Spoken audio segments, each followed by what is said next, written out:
সংবিধান পুনর্লিখন নয়, সংশোধন হতে পারে বলে জানিয়েছে বাংলাদেশের কমিউনিস্ট পার্টি। মঙ্গলবার জাতীয় ঐক্যমত্য কমিশনের সাথে বৈঠকে দলটির নেতারা আরও জানান, সংবিধানের 4 মূলনীতি ও মুক্তিযুদ্ধের চেতনা সমুন্নত রেখে 24-এর আকাঙ্ক্ষা বাস্তবায়ন করতে হবে। সংস্কার প্রক্রিয়া এগিয়ে নিতে বিভিন্ন রাজনৈতিক দলের সাথে আলোচনা করেছে জাতীয় ঐক্যমত্য কমিশন। এরই অংশ হিসাবে মঙ্গলবার জাতীয় সংসদ ভবনের এলডি হলে আয়োজিত আলোচনায় অংশ নেয় বাংলাদেশের কমিউনিস্ট পার্টি। প্রায় 4 ঘন্টা বৈঠকে আলোচনা হয় মাত্র 3টি বিষয়ে। কমিউনিস্ট পার্টির নেতারা বলেন, সংস্কারের যে প্রস্তাবগুলো এসেছে তা বাস্তবায়নের দায়িত্ব দেশের জনগণের। এজন্য প্রয়োজন একটি অবাধ ও সুষ্ঠু নির্বাচন আয়োজন।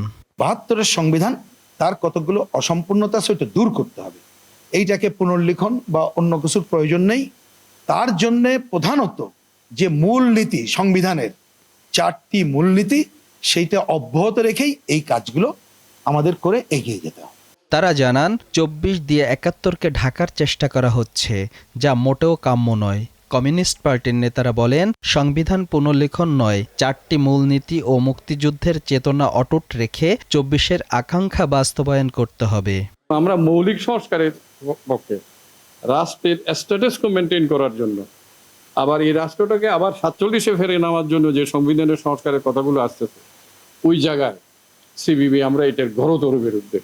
জনগণের মৌলিক অধিকারের সাংবিধানিক নিশ্চয়তা ও নারীর অধিকার নিয়েও কথা বলেন তারা।